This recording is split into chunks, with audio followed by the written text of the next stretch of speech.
Model নিয়ে গত ক্লাসে কথা বলছিলাম যে এমন একটা কোয়ান্টিটির প্রোডাক্ট আমি অর্ডার করতে যাচ্ছি যেই প্রোডাক্টটার ক্ষেত্রে আমাদের টোটাল কস্টটা সবচেয়ে কি হবে, মিনিমাম হবে। টোটাল কস্টটা হবে সবচেয়ে মিনিমাম, এমন একটা প্রোডাক্টের কস্ট নিয়ে আমরা কথা বলতে যাচ্ছি।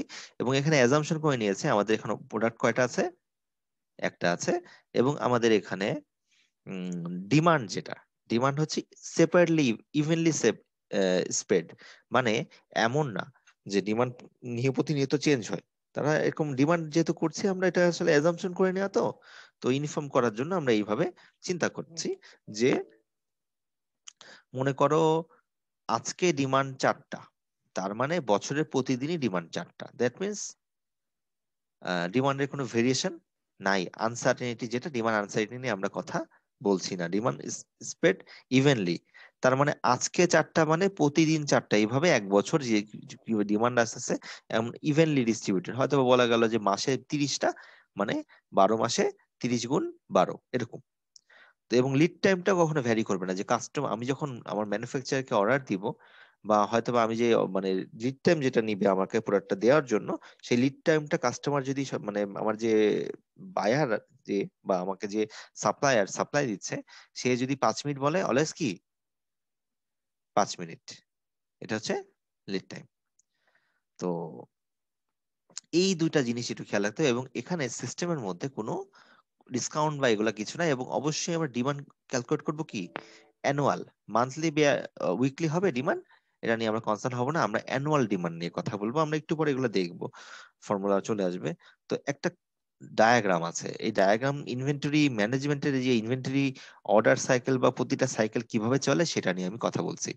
এখন খুব বেসিক ভাবে চিন্তা করো, মনে করো তোমার একটা বিজনেস অর্গানাইজেশন আছে, এবং তুমি জানো যে তোমার প্রতিদিন কয়টা করে সেলস হয়। তুমি ধরে নিলা তোমার ডিমান্ড হচ্ছে পার ডে 4 পিসেস, এবং এটা প্রতিদিন 4 পিসেসই। মানে ওই যে একটু আগে যে বললাম ডিমান্ড ইভেনলি ডিস্ট্রিবিউটেড। এখন প্রতিদিন যদি 4 পিসেস হয়, তাহলে কি তুমি একসাথে প্রতিদিন কি 4টা 4টা করে অর্ডার করবে, না একটু বেশি অর্ডার করবা?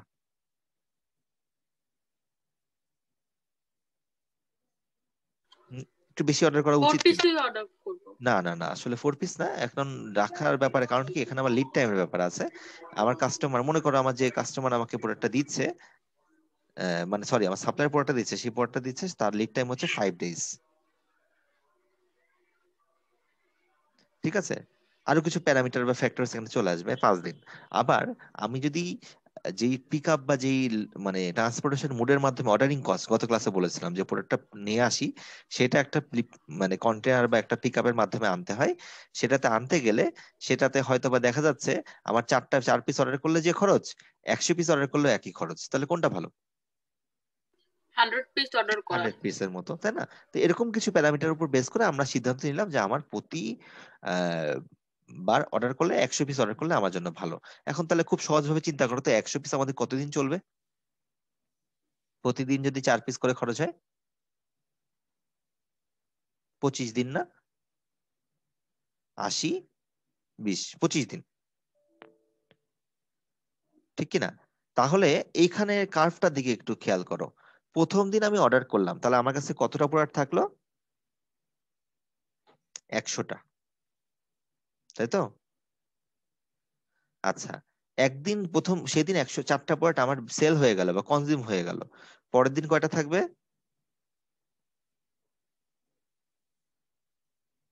কত থাকবে, 95 না 96?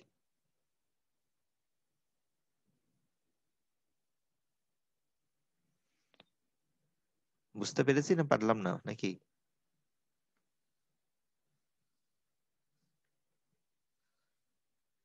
জি স্যার, বুঝতে পারছি। 96। আচ্ছা, এরকম গ্র্যাজুয়ালি কমতে কমতে আহ আমরা কখন আসলে নতুন একটা অর্ডার করব বলো তো? পরের দিন হবে 92, পরের দিন হবে 88, এইভাবে তো কমতে থাকবে গ্র্যাজুয়ালি, তাই না? তার মানে এই যে কমতেছে, এটা একটা অনেকটা স্ট্রেট লাইনের মতো কমবে না? এখন কমতে কমতে একসময় কি হবে, 25 দিনের দিন স্যার, কি হয়ে যাবে, জিরো হয়ে যাবে না? আমরা জিরো যখন হয়ে যাবে। নর্মাল যদি এক্স এক্সিস ওয়াই এক্সিস এর কথা চিন্তা করি, তাহলে এই যে এক্স এক্সিস এর ভ্যালু, এখানে কি ওয়াই এক্সিস কোনো ভ্যালু নাই, তার মানে দেখি ভ্যালুটা জিরো হয়ে গেছে, এখানে কোনো কোয়ান্টিটি নাই। এখন যেদিন আমার জিরো হয়ে যাবে সেদিন কি আমার ব্যবসা বন্ধ করে চলে যাব, নাকি আমি নতুন একটা অর্ডারের কথা চিন্তা করবো আগে থেকেই? নতুন অর্ডারের কথা চিন্তা হ্যাঁ, করবো। তাহলে এমন হতে পারে যে আমার যেহেতু লিড টাইম 5 ডেজ, যে মানে 5 দিন লাগে অর্ডার দিলে, তাহলে আমাকে ট্র্যাক করতে হবে যে আমি কত দিনের দিন অর্ডার করব। খেয়াল করো, আমার এখানে টোটালটা কততম দিনে শেষ হবে, পুরো ইয়েটা সাইকেলটা, অর্ডার সাইকেলটা 25 দিনে শেষ হয়ে যাবে, তাই তো? জি স্যার। আর 25 দিনে Yes, যদি sir. শেষ হয়ে যায়, আমি কি 25 দিনের দিনই আবার নতুন অর্ডার করব? তাহলে তো 5 দিন আমার না গ্যাপ স্যার, চলে যাবে। না স্যার। 20 ডেফিনেটলি, দিনের দিন। এক্স্যাক্টলি 20 দিনের দিন। তার মানে আমরা যদি ম্যাথমেটিক্যালি হিসাব করি, 20 দিনের দিন আমাদের কাছে প্রোডাক্ট থাকবে 20টা, 4 5 20, 20টা। এই 20টা যখনই আমি দেখতে পাবো যে আমার প্রোডাক্ট শেষ হয়ে যাচ্ছে, তখনই সাথে সাথে আমার কি করতে হবে, নতুন একটা অর্ডার করে দিতে হবে, তাই তো? তার মানে আমি যদি এখানে এই 20টা হচ্ছে কোয়ান্টিটি, এটা একটু পেঁয়াজ বেঁধে যাচ্ছে আর কি, আমি একটু অন্য কালার ব্যবহার করি, এটা মনে হয় সহজ হবে তাহলে বুঝাতে। এই 25টা হচ্ছে, এখানে জিরো যেটা লিখেছি এটা হচ্ছে কালো যেটা দিলাম, এটা হচ্ছে গিয়ে আমাদের কোয়ান্টিটি, আর আমি অন্য একটা কালার দিয়ে লিখছি, এটা হচ্ছে আমাদের ডে বা টাইম। এইখানে হচ্ছে 25তম দিনের দিন আমার এটা কি হলো, শেষ হয়ে গেল। এখন আমরা অর্ডার করব কত দিনের দিন, 20তম দিনের দিন, তাই তো? তাহলে অর্ডার দিলাম আর অর্ডার পেলাম, এর মধ্যবর্তী কয়দিন লাগলো? 5 5 দিন। দিন না? এই 5 দিনকে আমরা কি বলি? Lead lead time. Time. Lead time. আমরা একটু আগেই এটা সংজ্ঞার মতো করে একটু দেখিয়েছিলাম। আহ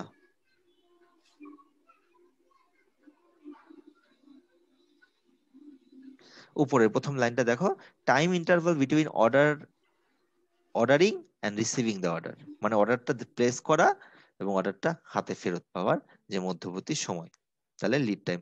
এখন তাহলে এই যে আমি আবার এই যে গ্র্যাজুয়ালি কমতে থাকলো, এখানে আমি আরো একটু ডিটেল বলি, 196, 92, 88, 84, 80, তারপরে 76, এরকমই তো কমতে থাকবে, তাই না? গ্র্যাজুয়ালি কমতে কমতে আমার 25 দিনের দিন পরটা শেষ হয়ে যাবে। এখন এই যে দেখো, এই লাল কালারটা কেন দিয়েছি, গ্র্যাজুয়ালিটা কমছে বলে। আবার এই যখন 25তম দিনে নতুন একটা লট চলে আসবে, তখন কি আমার আবার 100টা জমা হবে না? এবং সেটা আমি আবার গ্র্যাজুয়ালি খরচ করব, অ্যান্ড সো অন। মানে এই সাইকেলটা কি সারা জীবন চলতে থাকবে কিনা, যদি ডিমান্ডের পরিবর্তন না হয়? জি স্যার। এটাকেই আমরা বলছি সাইকেল ইনভেন্টরি। এটার নাম কি বলছি আমরা? অপারিং সার্কেল।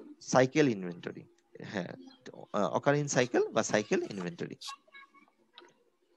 মানে বারবার আমাদের এই কাজটাই করতে হয়। মনে করো তুমি একটা বিজনেস করছো, একটা রেস্টুরেন্টের মালিক, তার মানে তোমাকে রেস্টুরেন্টের জন্য যে র মেটেরিয়াল গুলা একটা নির্দিষ্ট অর্ডার সাইকেলে নিয়মিত কিনে আনতে হয়। হয়তোবা যে কাঁচা সবজি যেগুলো ভেজিটেবল, সেটা হয়তো বা 2 দিন বা 1 দিন পর পর কেনা হতে পারে। কিন্তু যদি আমাদের যেগুলো একটু মেয়াদ থাকে, কোনো হয়তো বা মনে করো কোনো ফুড গ্রেডেড টাইপের কোনো কালার, অথবা আমাদের রাইস বা এই জিনিসগুলোর ক্ষেত্রে কিন্তু আমাদের কি হয়, সময়টা অনেক কি হয়,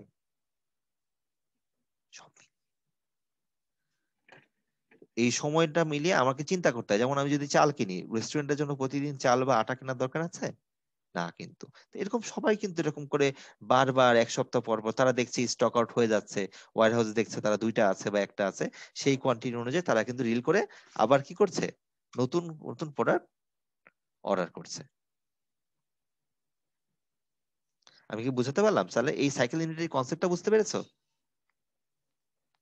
ইয়েস স্যার। আচ্ছা, জি তাহলে স্যার।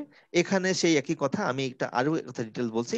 এখানে যে প্রোফাইল বলা হয়েছে, ইনভেন্টরি লেভেল গুলা একটা সার্টেন টাইম মানে কম চলতে থাকবে, এই যে চলতে থাকবে। দেখো প্রথমে আমি অর্ডারটা, কোয়ান্টিটি রিপোর্টটা হাতে পেলাম, তারপর প্রতিদিন খরচ করে করে আস্তে আস্তে কি হলো, কমা কমা শুরু করলো। আর ওই আগের ইয়েতে আমি একটা জিনিস বলতে ভুলে গেছি, আচ্ছা এখানে বলবো সেটা। দেখো এই জায়গাটাতে আমি যে 20তম দিনে আবার প্রোডাক্টটা অর্ডার করেছিলাম, এই অর্ডার, এই পয়েন্টটা একটা নাম আছে, সেটার নাম কি, রি অর্ডার পয়েন্ট। কারণ অর্ডার তো আমি বারবার করতে থাকবো, আবার কোথায় করব, যখনই আমার ওই 20টা কোয়ান্টিটি প্রোডাক্ট হবে বা 20তম দিনে, এটাকে আমরা কি বলবো, রি অর্ডার পয়েন্ট। তাহলে আমি আরেকবার ফুল জিনিসটা তোমাদেরকে আবার এক্সপ্লেন করছি। প্রথমে যেই কোয়ান্টিটি প্রোডাক্ট আমার কাছে হাতে আছে, আমার কাছে কোয়ান্টিটি প্রোডাক্ট আসলো, আমি প্রতিদিন খরচ করছি, করতে করতে করতে করতে একটা সার্টেন কোয়ান্টিটিতে যখনই চলে আসবে, যেটা একটু আগে আমরা যে এক্সাম্পল দিলাম সেখানে কত কত কোয়ান্টিটিতে আমরা অর্ডার করেছিলাম আবার নতুন করে, যখন আমার 20টা প্রোডাক্ট হাতে ছিল। সেই প্রোডাক্টের সেই পয়েন্টটা যখন আসবে সেটাকে আমরা কি বলছি? Reorder point. এই রিঅর্ডার পয়েন্টে যখনই আমাদের ইনভেন্টরি লেভেল কোয়ান্টিটি কম চলে আসবে, তখন আমরা নতুন অর্ডারটা প্লেস করব। আর অর্ডারটা প্লেস করা মাত্রই আমরা অর্ডার যে পাবো এর মধ্যবর্তী সময়কে কি বলছি? অর্ডার প্লেস করা অর্ডার রিসিভ করার মধ্যবর্তী সময়কে কি বলছি? Lead time. Lead time. Lead তো টাইম। এটা কিন্তু বারবার চলতে থাকবে, এই জন্য দেখো এটা কন্টিনিউ করে থামিয়ে দেওয়া হয়েছে, মানে এরপর আরো আছে, এটা থামবে না, তাই না? মানে প্রতিবারই সেম, পরের বার আবার কি নতুন একটা অর্ডার পেলাম, আবার খরচ করতে থাকলাম, আবার নতুন একটা অর্ডার প্লেস করলাম, অর্ডার আবার অর্ডারটা রিসিভ করলাম, এভাবে কিন্তু কন্টিনিউয়াস চলতে থাকবে। তো এটা থেকে, এই অ্যাজাম্পশন থেকে আমাদের দুটা জিনিস মাথায় চলে আসে। একটা হচ্ছে এই যে অর্ডার করেছি যেহেতু, তাহলে অর্ডারিং কস্ট, যেটা গত ক্লাসে বলেছিলাম, যে অর্ডারটাকে রিপ্লেনিশ করার জন্য বা ইনভেন্টরিটাকে রিপ্লেনিশ করার জন্য আমার যে ধরনের খরচ হয়, যে ফার্মটা তার প্রোডাক্টটা কাছে নিয়ে আসা, মানে তোমার হোয়াইট হাউস পর্যন্ত নিয়ে আসা, ফোন কলস হতে পারে, মেইল, কোনো অ্যাডভান্স, ইচ অ্যান্ড এভরিথিং, এই কস্টটা বলছে অর্ডারিং কস্ট। এটা কিন্তু প্রোডাক্টের দামের বাইরের খরচ। মানে সহজ ভাষায় যদি বলি, তুমি বাজার থেকে এক বস্তা চাল কিনতে গেছো, চাল কিনতে তোমার দাম, এক বস্তা চালের দাম মনে করো 3000 টাকা, আর চালটা বাসায় আনতে আরো 50 টাকা ভ্যান ভাড়া খরচ হয়েছে, ঠিক আছে? তো এই যে এটা হচ্ছে কি আমাদের অর্ডারিং কস্ট। তুমি দারাজে একটা প্রোডাক্ট অর্ডার করেছো, অর্ডার করতে খরচ হচ্ছে 800 টাকা প্রোডাক্টের দাম, আর ডেলিভারি চার্জ ছিল কত? মেবি 60 বা 65 টাকা।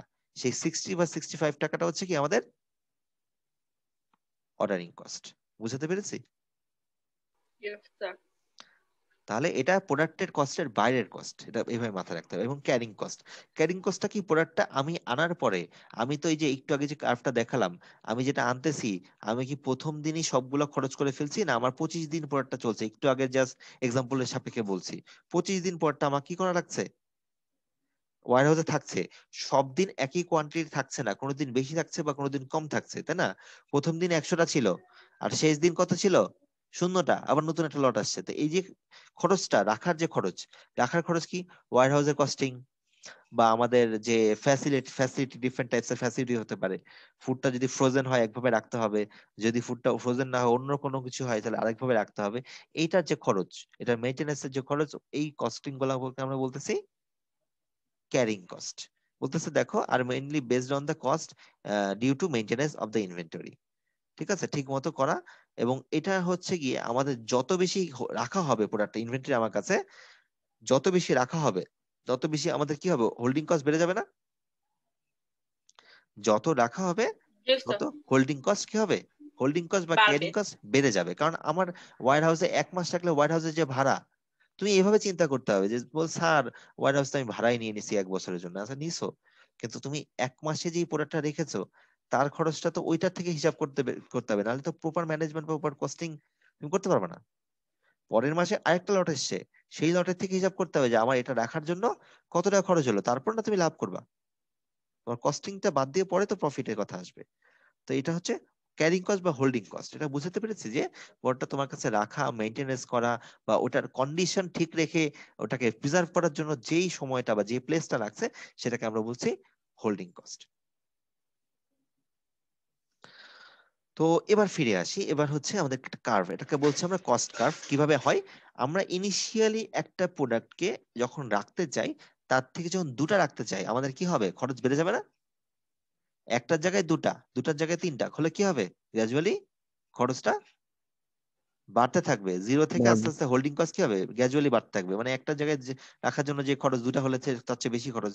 একটা ওয়্যার হাউসে 100টা ক্যাপাসিটি আছে, তোমার পর 50টা রাখলে যে খরচ, একটা রাখলে তার 50 ভাগের এক ভাগ খরচ, আর দুটো রাখলে কি সেটা সেই 50 ভাগের এক ভাগের দ্বিগুণ খরচ। এইভাবে গ্র্যাজুয়ালি একটা একটা করে আমরা হিসাব করব হোল্ডিং কস্ট।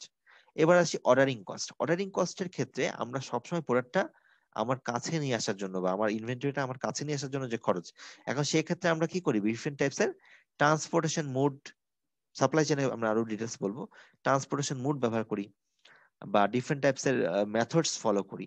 তো করতে গেলে ইনিশিয়ালি কিন্তু খরচটা অনেক বেশি হতে পারে।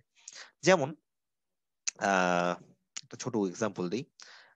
আমি মনে করো তুমি বাসা শিফট করতে চাচ্ছ না, বাসায় একটা নতুন ফার্নিচার কিনবা, এবং তোমার বাসাটা এমন জায়গায়, ফার্নিচারের দোকান থেকে সেটা ভ্যানে আনা সম্ভব না, সেটা হয়তো তোমাকে পিক আপে আনতে হবে।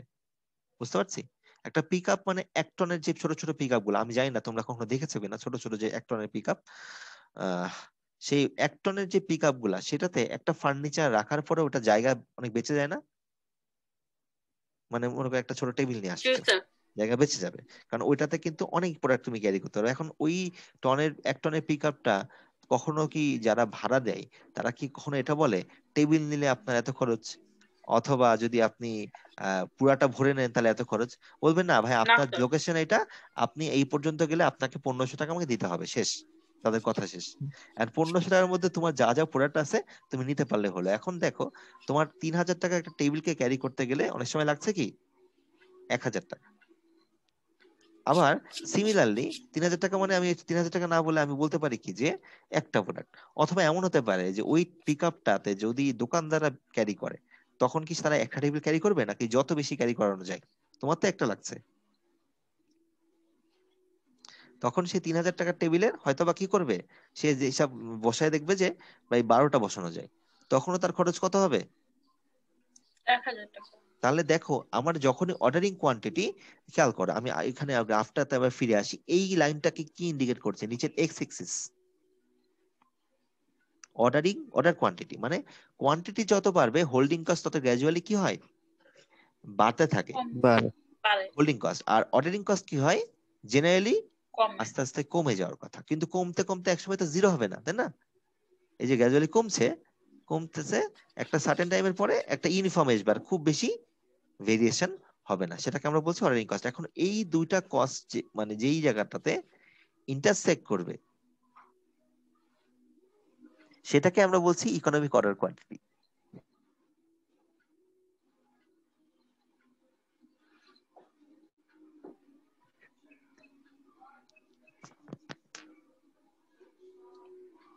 তাহলে আমি আবার বলছি, খেয়াল করো, হোল্ডিং কস্ট আর অর্ডারিং কস্ট খেয়াল করতে পারছি কিনা যে এখানে দুটা কস্ট একটা পয়েন্টে ইন্টারসেক্ট করেছে, এই সেই পয়েন্ট, এই পয়েন্টটাকে আমরা কি বলছি, ইকোনমিক অর্ডার কোয়ান্টিটি। মানে জিনিসটা আসলে কি, আমরা যখন হোল্ডিং কস্ট বাড়তেছে আস্তে আস্তে, তার মানে কি বাড়তেছে, মানে কি কোয়ান্টিটি বাড়ছে, আবার অর্ডারিং কস্ট কি হচ্ছে গ্র্যাজুয়ালি কমছে, কমতে কমতে একটা সার্টেন টাইমের পর অর্ডারিং কস্ট অনেক কমে যাবে আর হোল্ডিং কস্ট এক্সেসিভ বেড়ে যাবে।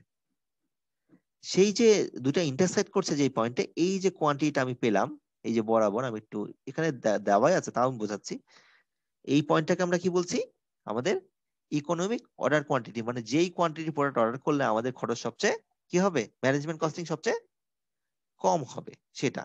আর এই দুটা কস্টের সমষ্টি হচ্ছে কি, এটাকে এই কার্ভটার নাম হচ্ছে টোটাল কস্ট। এই পয়েন্টটাতে আমাদের টোটাল কস্ট সবচেয়ে মিনিমাম হবে।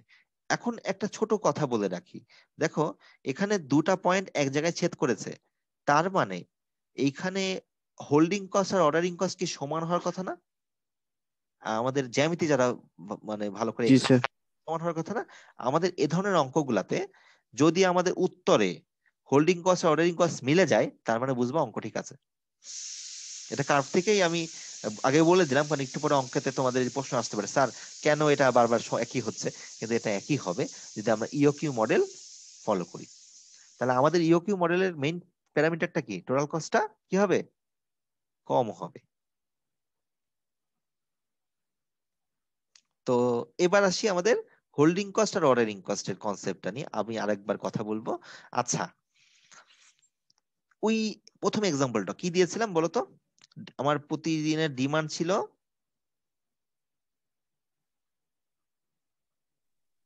বা 4টা। আমার প্রতিদিনের ডিমান্ড ছিল 4টা, তাহলে আমি বাৎসরিক ডিমান্ড তো আমি বের করতে পারবো, তাই না?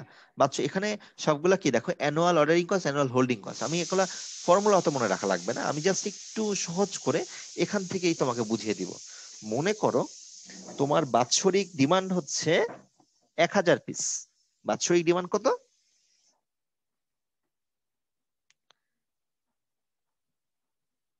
বাৎসরিক ডিমান্ড কত? 1000 পিস। এখন এই 1000 পিস কি তুমি একবারে অর্ডার করবে নাকি কয়েক ভাবে ধাপে অর্ডার করবে? কারণ বেশি আনতে গেলে 1 বছরের প্রোডাক্ট রাখা, হোল্ডিং কস্ট বেড়ে যাচ্ছে, আবার অর্ডারিং কস্টের ব্যাপার তো পড়ে, তাই না? ওটা তোমার কাছে আসলে মেইনটেনেন্স, তোমার ব্যাপার, অনেক ব্যাপার স্যাপার আছে। তো তুমি চিন্তা করলে ঠিক আছে, আমি প্রতিবারে 100টা করে অর্ডার করব, এটা হতে পারে, এটা হচ্ছে আমাদের অর্ডার কোয়ান্টিটি। তাহলে বলো তো বছরে তোমার কয়টা অর্ডার করা লাগবে?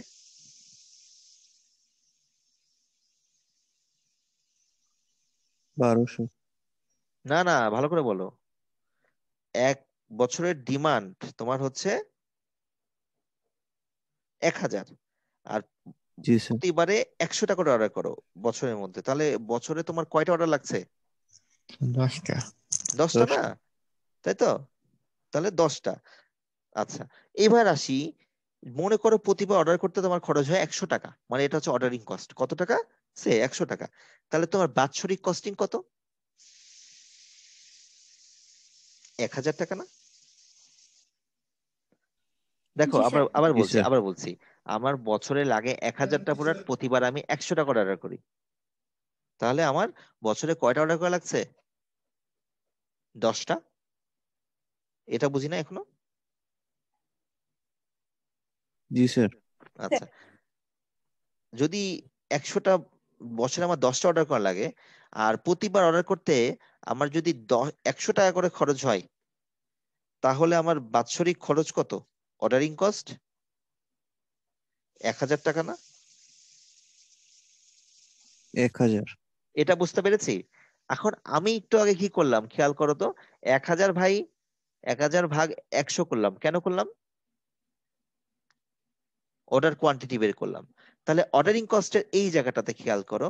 এখন আমি যদি বলি যে আমাদের 1000-এর জায়গায় আমি এটাকে বলি যদি ডি, আর এটাকে যদি বলি কি কিউ, তাহলে এটা কি লেখা যায়? ডি বাই কিউ লেখা যায় না? আমি একটু আগে যা লিখলাম 10কে জি স্যার। 10কে ডি বাই কিউ লেখা যায় কিনা? একই জিনিস তো, একটু আগে তো সেটাই করলাম। এটা কিন্তু আমি ফর্মুলা মুখস্থ করা আছে, কনসেপ্ট থেকে বলছি। আর বললাম প্রতিবার অর্ডার করতে আমাদের যা খরচ হয়, সেই অর্ডারিং কস্টকে আমরা বললাম 100 টাকা, না বলে বললাম অর্ডারিং কস্ট হচ্ছে এস। তাহলে ফর্মুলাটা কি দাঁড়াচ্ছে দেখো তো, D by Q into S না? আমি কি আরেকবার বলবো নাকি বুঝতে পেরেছি? আমি আবার বলছি, আমি বছরে 1000টা অর্ডার করছি, লাগে আমার ডিমান্ড, আমি প্রতিবার 100টা করে অর্ডার করি, তাহলে বছরে আমার কয়টা অর্ডার করা লাগবে? 10টা। 10টা। 10টা মানে তো ডি বাই কিউ সংখ্যক, তাই তো? 10টা মানে তো ডি বাই কিউ সংখ্যক, তাই তো? জি স্যার। আর প্রতিবার অর্ডার করতে আমার খরচ হয় $100। এই $100টাকে মানে প্রতিবার অর্ডার করি কস্টটা, সেটাকে বলা হয় হচ্ছে এটাকে বলা হয় কি, প্রতিবার যে অর্ডার করা হয় সেটার নাম বলা হচ্ছে ordering cost per order. Ordering cost. এটা এস এর নাম কি? Ordering cost per order. তাহলে একটার জন্য খরচ হচ্ছে আমার $100, 10টার জন্য খরচ কত? এই যে 10 দিয়ে গুণ, তার মানে মোট কথা কি, এই প্রতিবার অর্ডারের যে খরচটা সেটার নাম হচ্ছে এস। তাহলে ফর্মুলা কি দাঁড়ালো? অ্যানুয়াল অর্ডারিং কস্ট হচ্ছে D by Q into S. এটা একটা গেল, বুঝতে পেরেছি? জি স্যার। আচ্ছা, এবার আসি হোল্ডিং কস্ট। হোল্ডিং কস্টের জন্য আবার সেই আগের গ্রাফে যেতে হবে। এগুলো বলে দেওয়া যায়, সূত্র মুখস্থ টুখস্থ করে ফেলো, সিম্পল। কিন্তু আমি সূত্র মুখস্থ কখনোই মানে আগ্রহী না। আমি চিন্তা করি যে বেসিক কনসেপ্ট থেকে যদি তুমি সূত্রগুলো মনে রাখো, জীবনে কোনো ভুলবা না। এখানে ফিরে আসো, আমরা সেই আগের কথা বলছিলাম। হুম, আমি একটা লট নিচ্ছিলাম 100 পিসের, প্রতিদিন আমার কনজাম্পশন হয় কত করে? 4টা করে, মনে আছে? একটু আগে বলেছিলাম। জি স্যার। তাহলে আমরা যদি বলি 96 পরের সব দিন, তারপরে দিন কি হবে? 92 না? 92। 92। এখন কোনোভাবে তোমার কাছে যদি জানা থাকে একটা প্রোডাক্টের রাখার খরচ, সেটা এইচ হচ্ছে 10 টাকা পার ইয়ার, একটা প্রোডাক্টের খরচ 10 টাকা, ঠিক আছে? এখন তোমার জানতে হবে এখানে তোমার টোটালটা কতটা প্রোডাক্ট রাখা যাচ্ছে। এখন দেখো, প্রথম দিন রাখতেছে 100, পরের দিন 96, পরের দিন 92। আসলে কি বুঝতে পারছো তুমি কয়টা প্রোডাক্ট রাখতেছো? বোঝাটা একটু কঠিন লাগছে না? সিমিলারলি লাস্টের দিন কত রাখছো বলো তো? একবারে শেষ দিন 0টা না? 0। জিরো। হ্যাঁ, তার একদিন আগে কত রাখছো? 4টা না? 4টা। তার আগের দিন আগে 8টা। 8টা। গ্র্যাজুয়ালি আমরা কি করতে পারি, আমরা কিন্তু এভাবে বের করতে পারি যে তার আগের দিন কত, 12টা, তাই না? এভাবে বের করতে পারবো, ওদিক থেকে বলতে পারবো 88, এভাবে বলতে পারবো। তো আসলে মোট কথা, আমরা যদি প্রথম দিন আর শেষ দিন হিসাব করি তাহলে কয় দিনের জন্য প্রোডাক্ট রাখছি 100টা? দেখো তো প্রথম দিন আর শেষ দিন কত কোয়ান্টিটি প্রোডাক্ট হয়? 100 যোগ 0। 0 তার মানে 100 100 যোগ 0 কয় দিনের জন্য? এটা 2 দিনের জন্য না? 1 মাস। না না না, প্রথম দিন আর শেষ দিন মাত্র 2 দিনের জন্য আমার 100টা রাখা লাগছে। জি স্যার। আচ্ছা, পরের 2টা দিনের চিন্তা করো, দ্বিতীয় দিন আর শেষ থেকে দ্বিতীয় দিন। 96 plus 4 এবার মনে হচ্ছে একটা প্যাটার্ন divided by খুঁজে পাওয়া 2 যাচ্ছে। এবার একটা প্যাটার্ন খুঁজে পাওয়া যাচ্ছে, ঠিক কি না? আচ্ছা, সিমিলারলি আবার লিখি, তারপরের দিন আর তার শেষ থেকে দ্বিতীয় দিন, তার মানে 92 প্লাস 8 কিনা?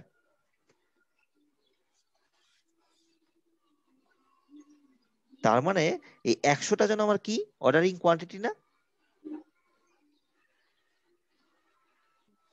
100টা কি 100 কোয়ান্টিটিটা কি অর্ডারিং কোয়ান্টিটি না? ঘুরিয়ে ফিরিয়ে আমি দেখছি প্রতি 2 দিনে অন অ্যান অ্যাভারেজ আমার কিউ বাই 2 পরিমাণ প্রোডাক্ট রাখা লাগছে। বুঝতে পেরেছি?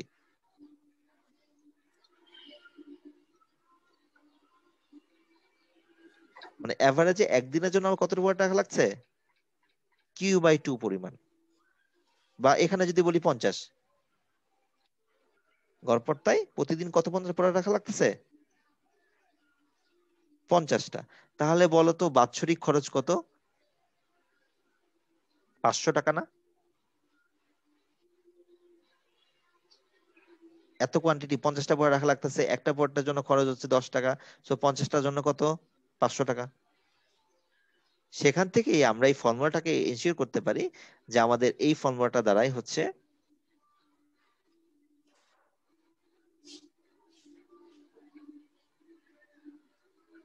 Q by 2 into H.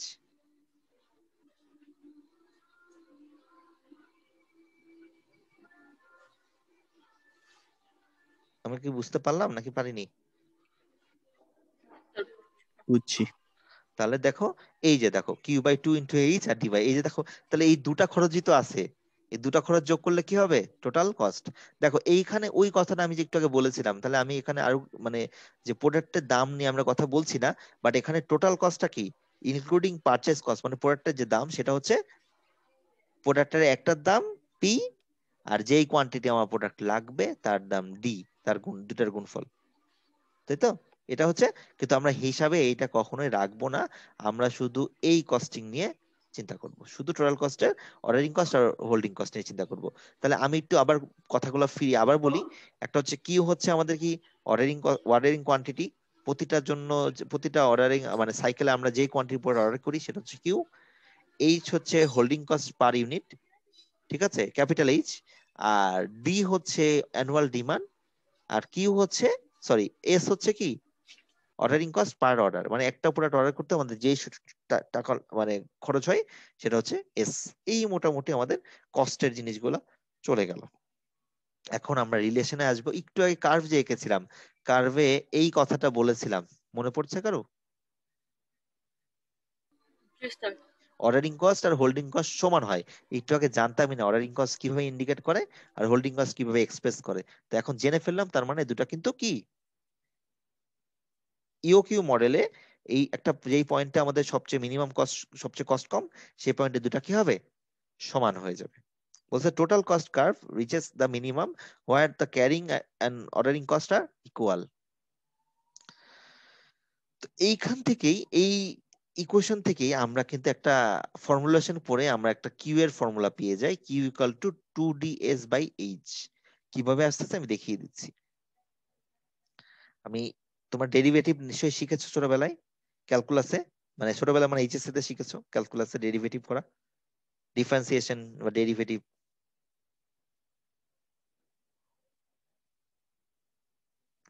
আমরা কি করি? টোটাল কস্ট ইকুয়াল টু কি বলতো? টোটাল কস্টের ফর্মুলাটা কি? এটা না, Q by 2 into D H plus D by Q into S. এটাকে আমরা, এই টোটাল কস্টটাকে আমি কি করব? কিউ এর সাপেক্ষে একবার ডেরিভেটিভ করব। কিউ এর সাপেক্ষে যখন একবার ডেরিভেটিভ করব, তখন এটা তো কস্ট, কস্ট মানে এটা একটা ওয়ান কাইন্ড অফ কি কনস্ট্যান্ট।